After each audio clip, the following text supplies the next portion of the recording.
नमस्कार मित्रांनो. तर आजची गोष्ट आहे टार्झन कार. एका छोट्याशा गावात सुमित्रा आजी राहत होती. आजी वयाने मोठी होती, पण तिच्या मनात नेहमी नवीन काहीतरी करण्याची इच्छा होती. गावात सगळे तिला प्रेमाने हुशार आजी म्हणायचे. एक दिवस आजीच्या जुन्या घराच्या मागच्या खोलीत साफसफाई करताना तिला एक जुनी धुळीने माखलेली कार सापडली. ती कार पाहून आजी आश्चर्यचकित झाली, कारण त्या कारवर लिहिले होते टार्झन वंडर कार. आजीने कार साफ केली आणि चावी फिरवली. अचानक कार सुरू झाली.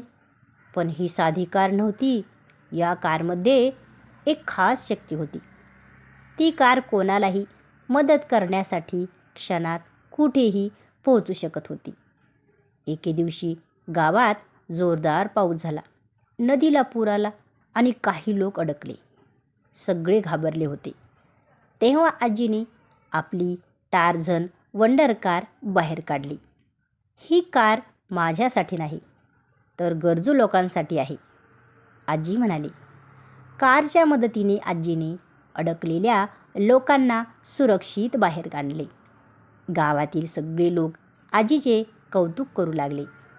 पण गावातील एक श्रीमंत माणूस ती कार स्वतःसाठी घेऊ इच्छित होता.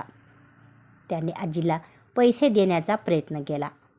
आजी हसून म्हणाली, ही कार पैशासाठी नाही, चांगल्या कामासाठी आहे. हे ऐकून त्या माणसाला आपली चूक समजली. त्यानेही गावाच्या मदतीला सुरुवात केली. काही दिवसांनी आजीची टार्झन वंडर कार पुन्हा त्या जुन्या खोलीत गायब झाली.